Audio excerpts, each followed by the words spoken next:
All right, everybody. 3, 2, 1. Create without fear! We are at the Arrowhead workshop. We're doing Create Without Fear. I'm David Austin, and we are playing with so many different medias today.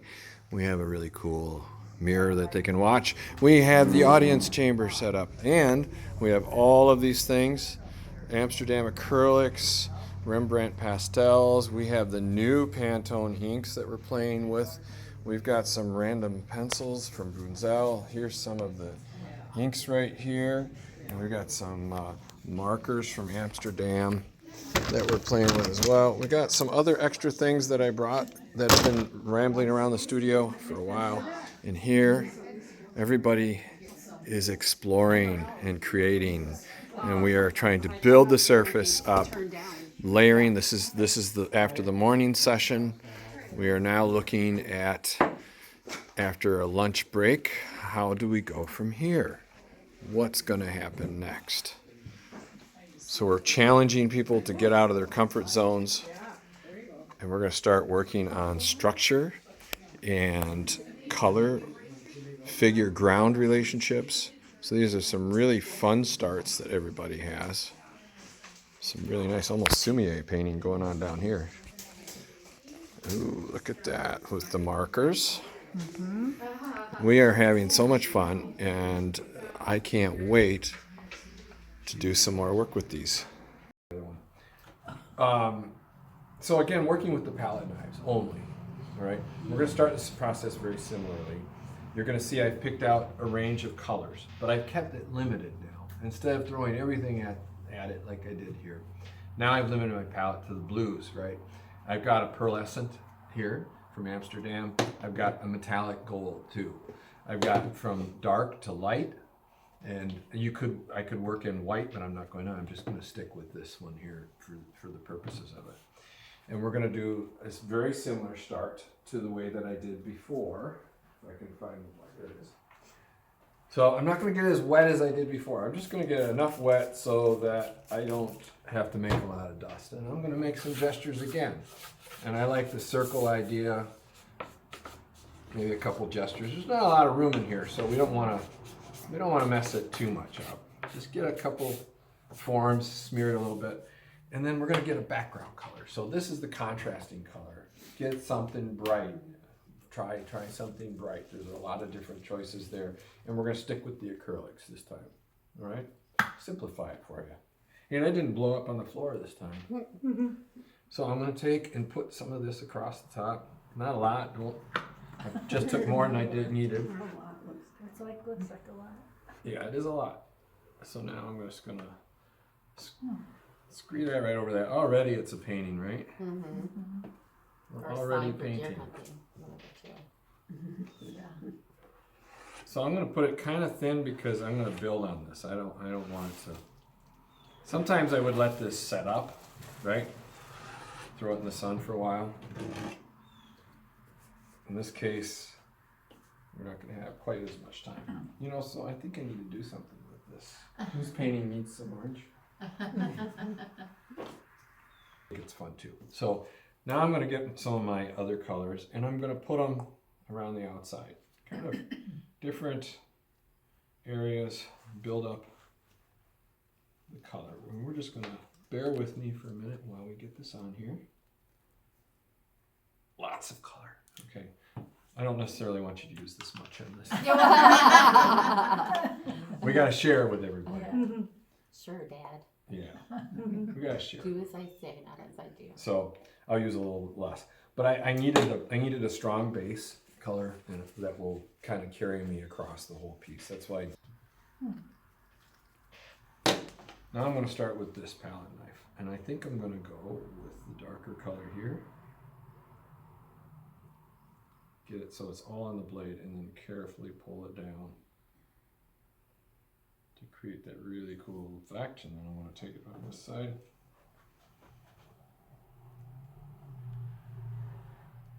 Yeah, I put on enough that I would do on my 4-foot. So.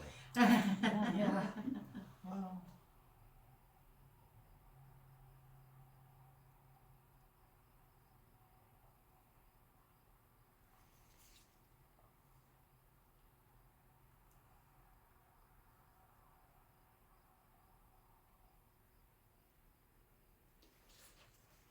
So now I'm going to have to put a little more. I'm going to change the angle of the blade to try and get that to cover that a little more. Now we can build up more layers and texture. So by putting a little less pressure on, I can drag it and create some really neat little textures, which you're going to have to come up here eventually and look because it doesn't translate well. And if you get too much, you can take one of your other palette knives, scrape it down, and then add it in there, right?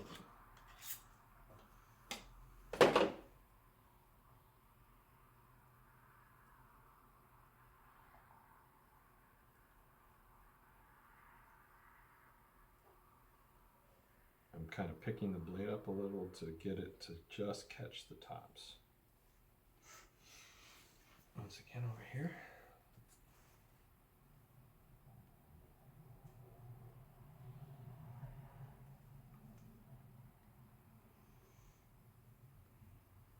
I usually have really soothing music when I do this technique. Catch a little bit off the side. Just seeing the blue being spread, it's making my jaw kind of drop, going. Nap time. Right? Now we're creating a little bit more structure on it by every layer gets a little bit more figure ground. I don't know if you can see that there.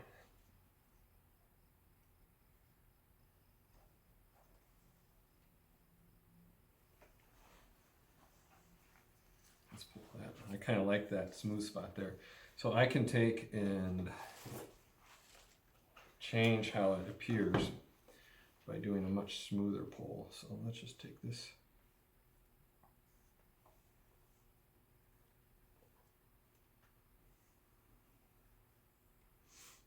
I can actually wiggle it a little.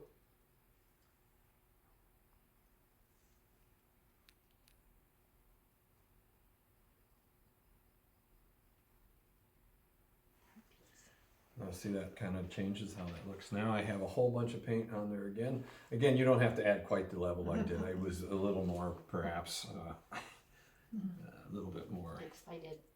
excited. I wanted to show you. So now that's a darker one, so now I can pull it up here, create some depth in the bottom. And you pretty much go up and down or back and forth. Yeah, I mean, you can go diagonally, but for the purposes of limiting how many variables I have to deal with this kind of a technique, I find just working at 90, we're gonna in a minute we're gonna take it a little further, but yeah, I just find it easier to do it that way. So we can pull a little bit of light through here. Your original drawing disappeared. Yep, pretty much. For now. Yeah, it served its purpose.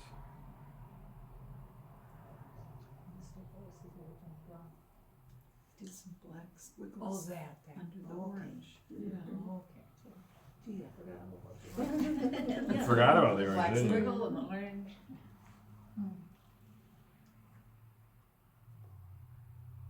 Now when I get to this point, I mean, the whole time through I'm thinking about form, shape, size.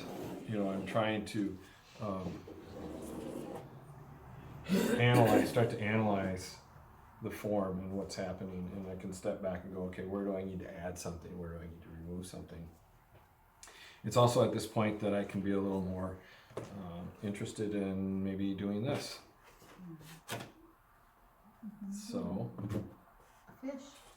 Exactly. so now we're bringing that background back out, right? Yeah.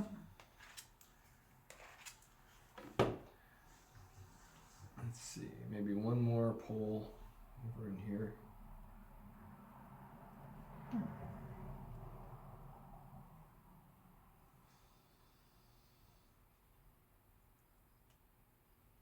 And I'm changing my blade as I go.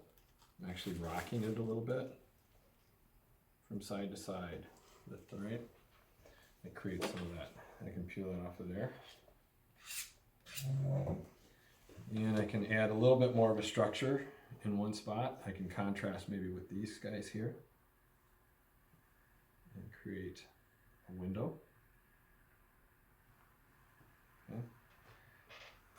If I don't like what's happening here, I can make a different approach there too. And come back in and pull, tone that down a little bit. Okay.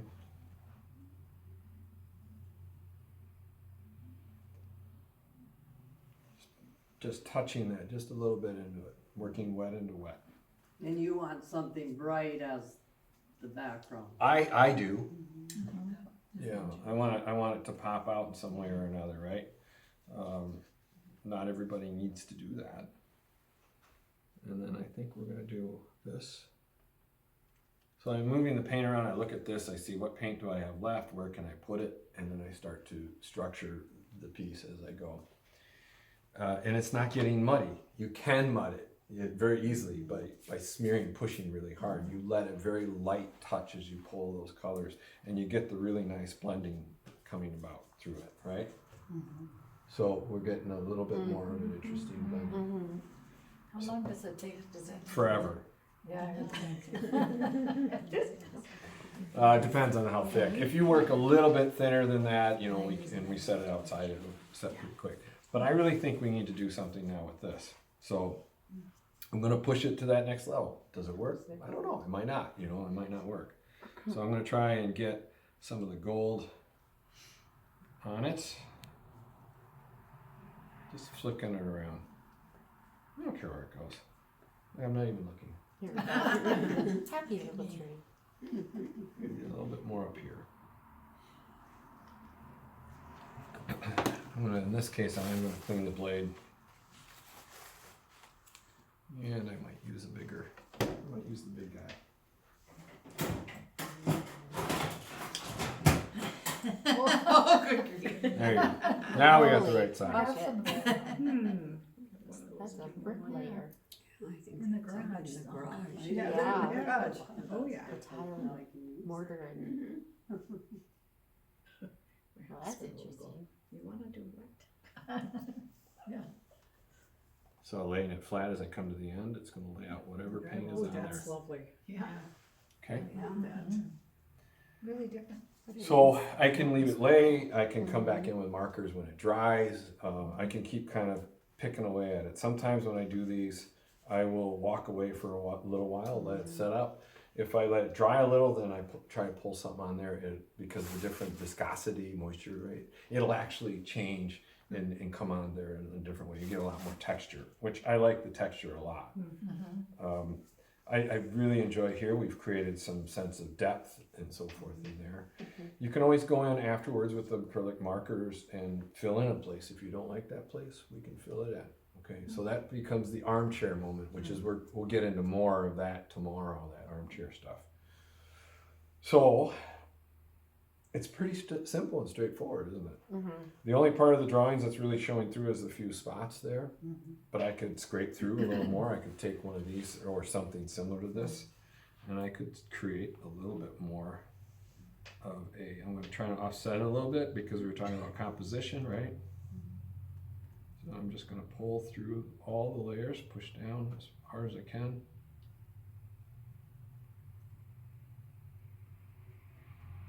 The board is moving on me.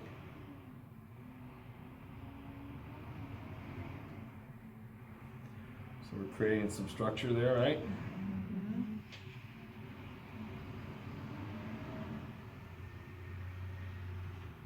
There.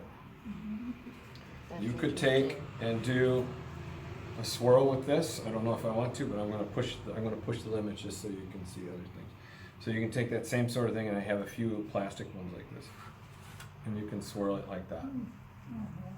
But the key on when you do something like that is you've got to have that flow. Sometimes I'll practice that move, whether it's a brush, if I do it with a brush, or if I'm doing it with a pen or with a marker or something. I'm practicing that movement, that motion. I'm getting it in the air, and then whew, it works. Otherwise, it's kind of like as you go through it. Oh, yeah, I saw yours. So there were two people that were one day. Okay, because I was coming up short on that. Now I see you're under Do I not painting. have enough here to pick one, but you Yeah. pay, I knew you don't. So just a little reveal, and there is some of that too. All right, a little thank bottle. you. Who was sitting by I'm gonna do this. You put $30. Okay, I had an odd five Yeah. too, and I thought, well, what's this? Edna Strunk was, she 'Cause they said don't she wanna has waste to leave early both yeah. days, so she asked if she could just pay $30 for the 2 days instead of 50. Oh, I didn't know that. No wonder I'm coming up short. I thought, I'm coming Yeah, up short of money here. This is really fun. I love doing this workshop because we are exploring. And introduce yourself here. I'm Beth Seaver. Beth Seaver? Do you have a website, Beth? I do not. Oh my goodness. Well, we'll have to fix that. Talk to my wife. Okay, I will. So what's fun is she's discovered working with the Pantone markers in a wet surface and creating a very watercolor painterly effect using these really cool new Pantone markers. Really nice job. Thank you. Wow. And here's Sue Rauschenfels, who some of you know from our Meet the Artists we used to do quite a bit of on our channel, YouTube and Instagram and Facebook. Our live paint with me, that was so fun. And look what she's got. She's been playing with the Rembrandt soft pastels. We've got the Amsterdam acrylics and inks here too that are being played with. And then some other random type of materials. But this is looking really nice. Are you having fun today? Yes, I am. Yeah. Are we That's pushing? why I'm here. Are we making you a little uncomfortable and pushing you Oh, a to little do bit. stuff? Yep. Yeah. No brushes here. No brushes allowed today. This is an open. Yep. That's right. We do have them, but I'm so proud of everybody has Not reverted. not used it too much. Look at this great group. There's some people outside too working, and we're doing mixed media pieces.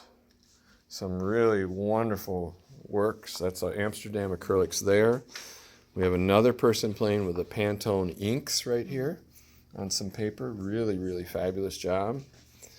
And pushing people's limits on things, and we like that, don't we? Oh yeah. Wet. It's wet into wet today, layering. We have, oh, Norma's doing some fun stuff too. Look at that. What did you use on there? I used, excuse me, Pantone marker ink. That's right. And they have a number that corresponds to their system with Pantone. 349. So that's neat. So she's working with some of the Pantone on finishing this piece.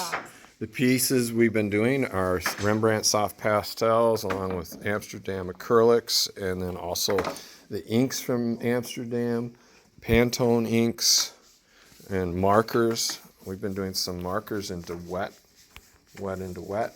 Really fabulous work. A lot of different pieces. We're going to do some collages soon too. Ooh, we're highlighting it. We're using the Amsterdam black or the Rembrandt soft pastel for doing some highlights as she's building the surface out. All right, so what do we say? What's the mantra here, everybody? You got to yell it out. 1, 2, there we go. Let's try it one more time. On the count of 3. 1, 2, 3. Create without fear. That's right. We're having a great time. So Kim, hi Kim. Hi. Do you have a website or anything you want to share while you're here? Just Facebook. Just the Facebook? Just Kim what? Buscala. Buscala. All right, Kim. So she's in the workshop with us with everybody else today. We're having a fabulous time. Thank you, Royal Talens, North America, for all the fun toys we played with today and yesterday. But she did some really impressive work with something. Kim, what is that? What did you use on that? Pantone inks. Pantone inks on the Pantone paper. that is on the Pantone paper. Yeah. Wow, that is gorgeous. It's going to take a while to dry because we're working wet into wet. Your process was what? What did you do? I sprayed the paper first and then just dropped dots and then moved the paper. You like tipping it around? Yeah. Oh, yeah, it's just fabulous. And look where it was a little drier, it gets this really nice texturing in there. And so what did you spray it with? Just the water. Just water? Yeah. Oh man, it's really fun. Really fun. Are we having a good time today? We are. Thumbs up. Ooh, look at this. And I glue. That's beautiful. What did you do with this one? Who are you? Judy.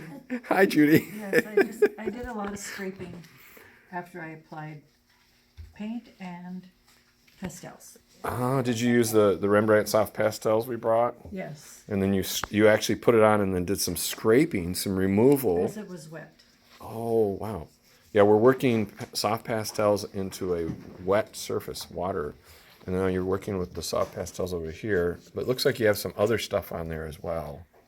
Inks. Some Pantone of the inks. Pantone inks again. Boy, they're for the win today. Look Super at the way that colorful. capillaried out. Just really beautiful. Yeah, nice job. I love it. Everybody's doing such a fabulous job. Oh, that's nice.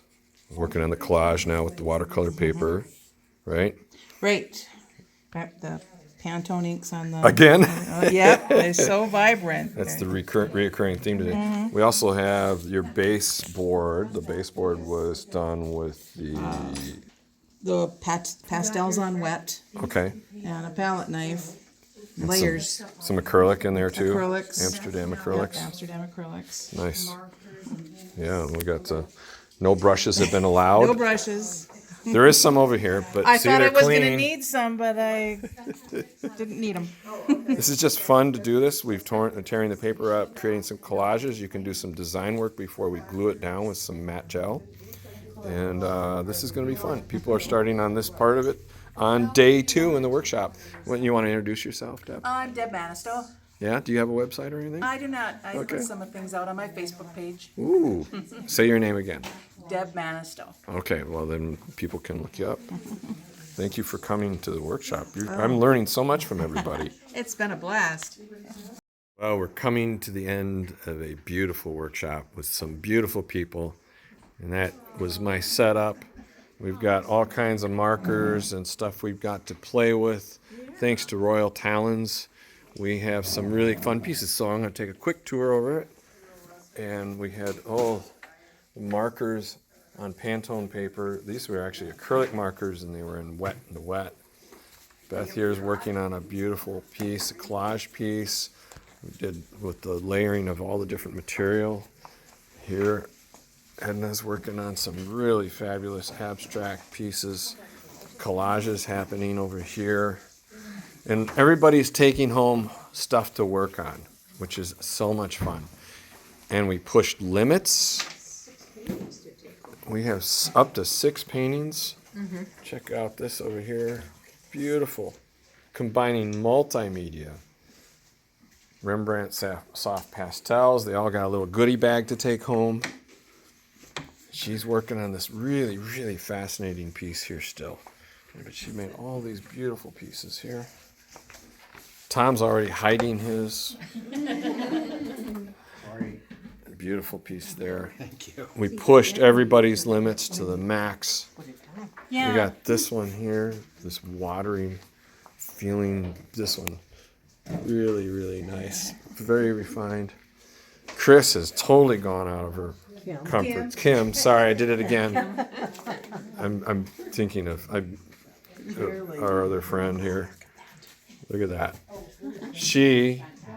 Kim, completely out of her comfort zone, I think. Compared to the work I've seen you produce. This is beautiful sculpture that you accidentally made. Yeah. Touring around. Sue, one of the consummate abstract artists in our area. She's still building. She will build and build and build some surfaces for a while now. But I think she had fun. And I learned a lot too. Did you? Yes, I did. She learned a lot too? We'll see you at the next workshop. Yes. All right, some of you may have noticed this. So we're gonna talk about finishing today. We've all created some cool things using the Amsterdam acrylics, the Rembrandt soft pals, the Pantone inks, and a myriad of other goodies that we brought. Now, what do you do with it? Okay, some of you I had to actually ask you to deliberately make some ugly. Some of you made too pretty, so we had to uglify some stuff. And one of the reasons I wanted to do that is so that we can talk about finishing off. You know, how do you take it to that next step? And this is the part that doesn't always play well when we're doing the social media like we just talked about. Like, I don't even know if my head is in the picture right there. No. It's not. So Nice apron though. I should get a chair maybe.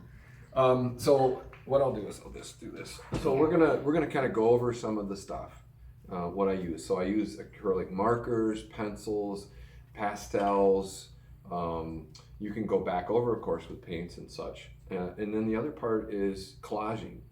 So one of the things we're going to do today is, among making marks, is going to be looking at destroying your ugly one that you made. Okay, so we did work on paper, and we're going to do some collage work on one of the other pieces. And if you'd like, you don't have to, but I thought I would show that. And a good example of kind of all of this I'll bring out is this painting here. If it comes off there without taking it. And I know not all this will show up in the camera, but I wanted to talk about this a little bit. This painting was one of those that ended up in, whether you like it or not, it's a successful piece, okay? And that's why I brought it, because it went through many iterations, many layers of building up the texture, building up the paint, coming in here, whitening it out. If you look at it closely, you're gonna find a bunch of stuff underneath that, and you can come and look at it. There's stuff under here that I hated. I came back over with a paint stick. So that's some of those tempera paint sticks. And it's not really, it's a little bit translucent, those things. So you can see I allowed some of that to come back through. Other areas I outlined with the pencil, and I just did a little light shading to give it some depth, some outline, bring some attention to that. Some gesturals using charcoal pieces. You can do that with the soft pastels that you have too. And then of course we have some metallics that are added in. We've got the ink, acrylic ink markers over the top.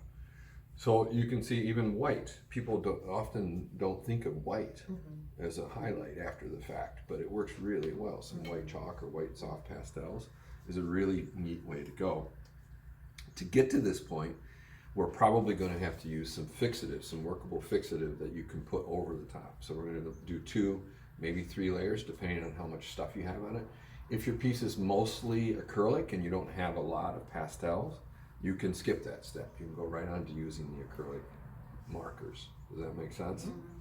But if you have any of the soft pastels or any of the charcoals or anything like that, even watercolor, anything that's the water-based media, and also the Pantones at this point, it's not aged entirely and done enough to be able to go over it with a marker. So that in that case, we're going to want to spritz it with the fixative to help keep the marker nibs clean. So when we're kind of done with this demo, come take a look at this, look closely at how I handled the really problematic painting. It was really problematic painting. Did you do the whole canvas with black to start with? No, it was the wood panel again. Oh, really? And that's the other thing that we're going to point out, part of the finishing on this. You can always frame these up. Oh, here's a little amps. Well, you can frame them just like a regular frame, which is nice. Or in my case, I do often a backing frame, and you can take a look behind later on that too. So I'm fortunate that I have the room and the tools and some capabilities to do that, and I feel fortunate. So that get your handy. If you're not handy, find somebody that is and befriend them. So if you used pastels underneath and then went over a lot of it with acrylic, you should still put the fixative on? I think so, unless your intention is to have that previous layer come through. So yesterday we used a lot of white gesso that was thinned out. And so if you have pastels even, or watercolors, or even the Pantones in the early, when they're still a little bit damp, if you do that, a lot of that color can transpose through transpiration, is that right? Might not have the right name on that, but it'll come through, the pigment will come through that and create some really neat effects. So you can play with that, and that's just where that practice comes in handy. And I think in the early stages of mixed media, maybe pick like 3 different ones and work with it, or even if you're really feeling tentative, 2. In this case, I I forced a lot of you to go everything. Yes, you did. Yes. Made you uncomfortable, didn't I? And that's okay. We wanted to do that because we want to kind of break that preconditioning all of us have with it, and find another solution. That's what I'm hoping. If nothing else, if you leave this and you just become a little bit braver, and to push the limits of your material and what you and look outside of the box that you've been in for however long it is. I always know when I'm coming to a new change in my work because I'll get stuck, plateaued. I don't want to really work as much. And that's when I start grabbing random stuff and throwing it on and just see what develops. And that helps me move past that blockage. I try to think only of the process, only of the act of creating, and not end result, not finished product, nothing. You can't let that, because otherwise you're going to be stuck in that same position. Does that kind of make, I bet that rings true to just about everybody in here, if not everyone, right? Right. So I'm going to stand back up. Yeah. And so we made these really beautiful ones, and this is not dry, so this is going to be a very interesting demonstration with this. And I kind of like it, so in some respects I hate to get rid of it, but the other one is way too wet to do this right now. We have some matte gel. So any kind of a heavy, I used a super heavy matte gel before to do this, and some people can use Mod Podge. The problem with the Mod Podge is it has a cure time that's ridiculous, and I don't like to use it. This is ready pretty fast. Like if we put this on here and I set it outside, after lunch we'll be able to come back in with markers and draw over things and do stuff. So if you want to collage, then do it this morning so we can get it outside. There's another can over there. And I would suggest getting one of the palette knives, get a scoop out, put it on something, and then take it back to your station and use it. Does that make sense to everybody there? Okay, so here is this. You can chop this up, you can tear it, you can do circles out of it, tear circles. I like the tearing because you get a nice white edge. So, you see that? So, and I know some of you have done this before, I'm sure. How many people have kind of worked like this before? A couple of you? That's it? Really? Well, I tried it twice, didn't like it, so. Maybe a third time's a charm. Maybe. So this one's not a great piece. It needs to be worked on. And of course you're being, I don't know, do you? We can see it. Yeah. So already we've created some visual interest in a big hurry. And now I can tear a little more out of here. You can lay the stuff out before you even commit to it, right? So you can go vertical, you can do whatever angle you want to do, but just start playing with the concept of, not playing with it, it's like building blocks or Legos. You can move it around for quite a while, and then you can stand back and do the eye squint thing and see if it's going to work. But this is a really great way to start, to one thing, to get rid of the excess amounts of pieces that are experiments. Yeah, 2 pieces. Okay? Yeah. We can give it new life by doing this. Take little pieces, little chunks, rip and tear. Just see where it leads you. Rearranging things as you go, right? Overlap. Don't be afraid to overlap. If you have extra paper that's white, you can incorporate that too. If there's some paper that's left over, anything along that line. I even take foam. I used to paint on foam core quite a bit. It's a water-based, media-based foam core. Weirdly enough, it has watercolor paper on it, and I would rip that. Well, that creates a lot of that dimensional quality too, which is really cool. And so I would do that as well. How are you deciding where to put all of that? I'm literally. Or do you have an idea in your mind? No, reactive. It's Okay. very reactive, improvisational, but it's also analytical. And there's certain things that I know after doing a lot of these that, and I didn't bring any collages, but you can, go to the social media. Right, yeah. I did a whole series of videos on collages for a while, and I think those are on, might even be YouTube. If you notice, most of the dark is over on the edge. Yeah, I'm kind of trying to, and I may change that. I mean, you could even take a big piece and put it right in there, Oh, that's cool. and just, you know, and glue that, and you can glue all this together. So when I'm doing these, I might have 3 different watercolor pieces, and then I can rip and tear them up as I go and put in place and rearrange. And then I just simply get see, I kind of like that pink, so I might actually bump that up a little bit to allow some of that pink to come through. I would take, this is a bigger demonstration purposes only, and you're gonna get, this is gonna get sticky. And just put it right on there, okay? And don't be afraid of getting it on your front, because it's a matte. It's a clear matte, so it's not gonna hurt the piece. Can you use other adhesives like spray mount? Or you can't move it once you put I it wouldn't down? touch spray mountain anymore with a 10-foot pole. Really? Because No, of the toxicity level. Okay. Yeah, I mean, that stuff, I don't wanna get sued for anything, but I mean, it's not good. Yeah, I would think. If you do any of sprays at all, or even alcohol inks, if you're working out, and I love alcohol inks, they're a lot of fun. But if you do it, wear a respirator. Really? Oh yeah, Okay. for sure. So that's all you need to do. So you keep placing and building up that surface. And we're not gonna be able to necessarily do this here, but I would take another board the same size, put it over the top with parchment paper. So you put your parchment paper, otherwise everything's gonna stick together, right? right. It seems like a simple thing, but it works. And then I put some weights on it, let it sit overnight, reveal it, and it's like, oh, that looks very cool. Yeah. Because it does, it looks a lot, it's just a fun way to Changes do it. everything. Do you put your matte medium on the top of it too? No, but what I will do, especially since a lot of what I'm tearing up is water media, I'll then use the GOT fixative, and then I'll spray that on, and we'll do that outside. I'll show a quick demo on spraying something out there. And then that way, it's 3 very thin layers. We'll do that outside. A little continuous spray bottle. It's not an aerosol. I really love this stuff. I have to pay for it. I'm not sponsored, but I love that. And you can buy the others. There's all the other stuff from all the other brands. All the other brands are out there, but What's that brand? this is from Spectrafix. And I concur, I only use that. Are you now? Really? Or I have been using you it have been for using it for a while? Yeah. couple I didn't know years. that actually. Yeah. I don't buy it like you do in bulk, and I should.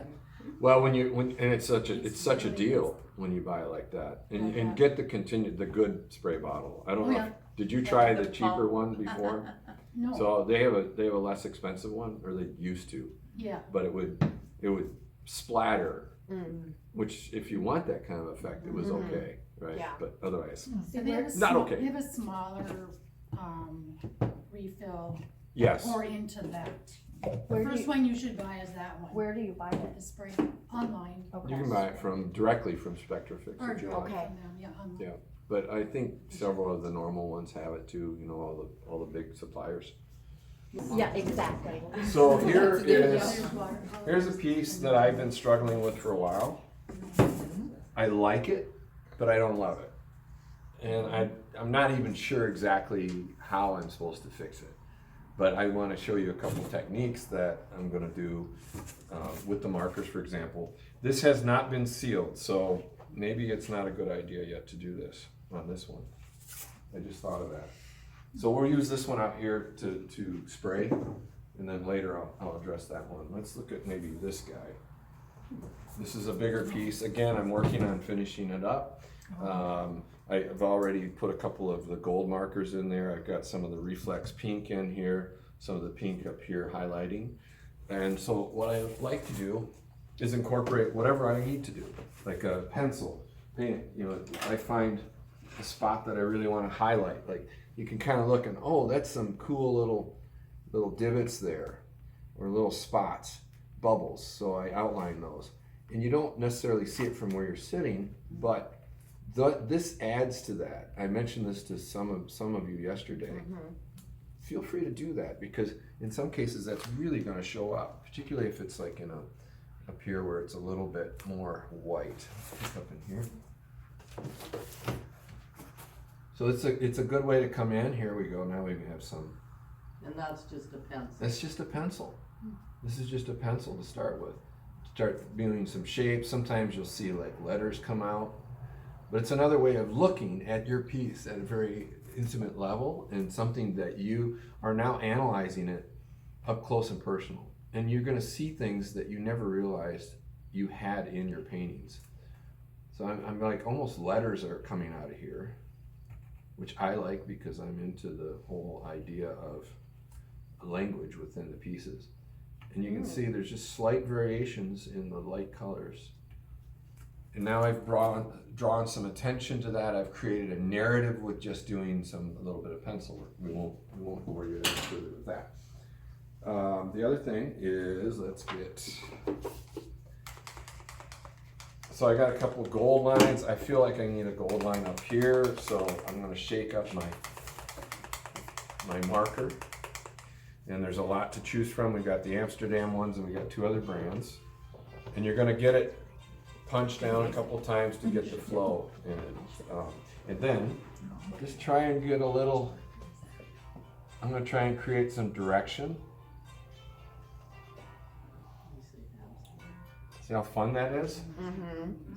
And what is this marker? This is an acrylic marker. There's a number of brands to use up there. Each brand has different characteristics that I like. So I would definitely explore that. So was that piece sealed before you started using those markers? This is mostly acrylic already, so that's why I'm able to do this right now. Okay. So because of its acrylic and nothing else on it, I can go ahead and start right away. If you have any of the water media or any of the dry stuff, you can't do this straight away. So starting to create a little more structure, some visual interest as I go. The white is fun to use, so don't be afraid to use some white. You can start getting some serious layering. White is not ready to go, so we'll just get it here. It's brand new, apparently. Mm-hmm. You can stand there and just hold it like that. I like to just kind of, it's like plunging in the toilet. I was thinking pushing the Come elevator. on, Yeah, already. really. Come here. Because that makes it go fast. Once it gets through the nib, there it comes. Once you get through the nib, then it'll flow fine. You can see it's flowing fine now. You gotta shake them. Some of them you have to shake a little more than the others. The nibs will clog, we were talking about that. The nibs are replaceable, so you can replace the nibs. They pull out, and this is the same on all of them. You can buy the nibs from whatever brand you're using. We have them in the Amsterdam acrylic markers, we have it. So if they do clog up and you have an extra, just replace the nib and you can keep on going. So same thing here, I'm kind of feeling like I'm not overly thrilled over here. I like the dark, so I don't know if I want to mess with that. But maybe I will anyway, I'll take a risk, okay? Do some line qualities, some wiggle lines.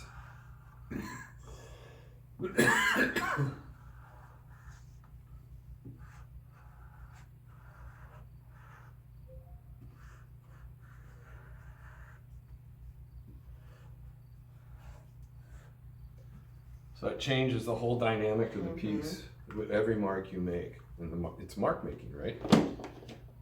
You can come back in. I like these. I like the pink a lot.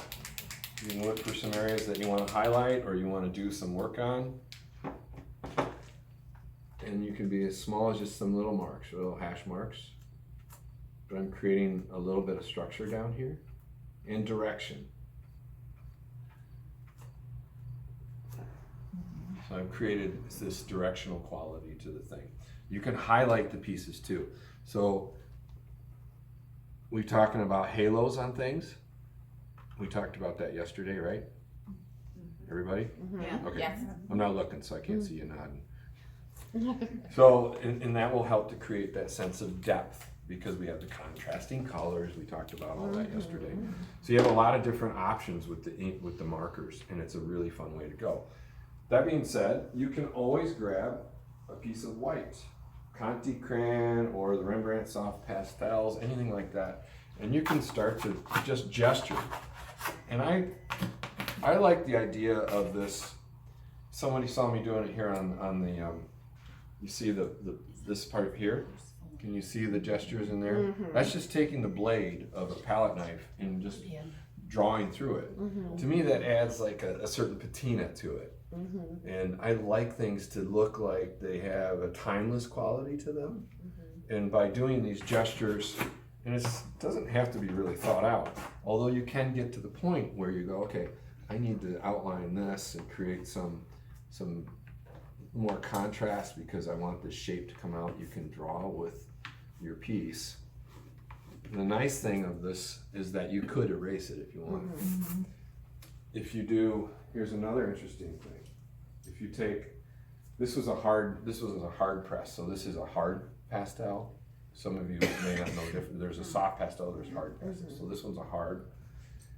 And this is a soft. This is the soft pastel. So if I wanted to take and say, let's draw a line here. But that's a little too harsh for me. I'm making some gestures. I can do this. Now we've created like a little cloud or movement or a storm front that's coming into the piece. And that changed it dramatically just by doing that. And then you can do the fixative, spray it, and then keep building on that if you want. Some ideas? You got some stuff? Are they? Yeah. And this is just the beginning. There's so much you can do with this. And this is why I love, but also am frustrated by mixed media. Because there's so many choices. Right. There's just so many choices. And earlier I think I mentioned, pick, if you're gonna do this at home and you wanna kind of keep experimenting and pushing your limits, try picking 3 things, maybe 3 different kinds of things, and just keep it limited to that at first. But you're gonna find your world, it just keeps expanding. You're like, ooh, that looks like fun to play with. We all have those supplies. We all have those supplies at home in the junk drawer. Here's another option. That drawer that all your stuff that you don't use every day goes into, grab that drawer someday, get a big piece of board or big paper or a bunch of them, and just start slapping it down. Yeah. And that's going to break creativity. It's going to open up. It's going to break your stuckness. Yeah, right. Is that a technical term? Stuckness. Yeah, I think it's And I'm just so excited about the concept. and it'll release you. It'll open you up to new options. And that's what we want. We want that create without fear concept. We all get challenged by it. Done? What's that? How do you know when you're done? That is an excellent question. Like Chunky Cheese said, when it's sold. Well, and we talked about. in your possession. Right, Yeah, exactly. when it's gone, I don't have a lot of choice. Although there's many stories of people that have artists that have come into the museum, or I've even known of some in the shows and made a few marks on it because they see it on the wall in a different context. So one way to help that, move the piece to a different context. Like I'll take inside the house, and it sometimes makes Kristen crazy because the pieces are disturbing in some way or another, okay? Because a lot of mine are narratives, they're social, economic things, there's disparities between, there's racism, there's some very serious things that I address in some of my other work. But I can't tell in the studio because it's a cacophony in there. I mean, it's just, if any of you have seen it online or in person, some of you can attest to this. It's a mess. I mean, it's just, so you have to get it out of there if you're working on a particular piece. Put it somewhere else. Take it outside for a walk. I do that with Let's go out to the yard and here, let me show you my pond. And we'll do that, okay? And that's important to take that time with that piece, and it will reveal it to you, and then you're going to have a sense of it. So let me ask you, how many people, when you go into a gallery and you look at a piece and you go, wow, that's just good? Right there, right? That's how you know. But as an individual artist, it's hard to get yourself out of that equation. Right. And we all know that's the fact. But through the more you do it, the more experience you do it, the repetition, it's like any other skill, the repetition of looking, of taking a piece and doing like this little stuff. That improves your looking, your observational skills, your learning skills. And eventually, I can walk through a gallery or an art show now, and I'm terrible. It makes some people crazy. And I beeline through. it's not, I'm not trying to sound like some sort of an arrogant so-and-so, but I know, I can see right away, you know, from the first blush. Sometimes you need to let your brain work on it for a bit. But if there's something that caught my eye, it could be a disturbing thing, and then I need to take a look at it, and why is it? And you know, now they've got me. Right. So do something a little different with your piece, get some attention with it. That's where that I was talking about, that 10%, take it apart and just be crazy on one little part, you know. Yeah. Just play. Yeah, good questions. I forgot about you. Oh my God, I'm sorry. Okay. So the markers, how long do those take to dry? They're pretty quick. It's going to depend on humidity level because it's an acrylic based marker. So Oh, so you don't have to worry about fumes with those? no, not really. No, I will say if you do, like when I do one of my big 4-foot acrylic pieces, the fumes from it because it dries by an evaporation process, and I can get a little heady sometimes when you're working with a lot.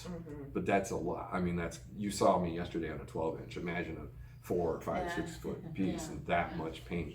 So I open it up and I take I'm done for the day at that point. I don't work in there again.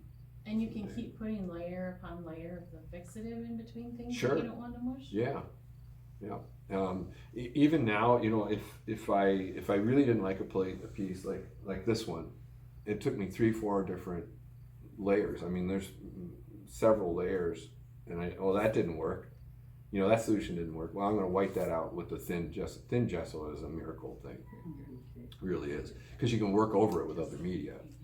And that's what's nice. If it's really thinned out, you know, a lot of water, which is fine, then use your fixative over it, unless you want to pick that up as you work with it. Does that make sense? So, okay, so we have a lot of different things to work with. Oh, before I forget. Are those pink triangles, those are marker?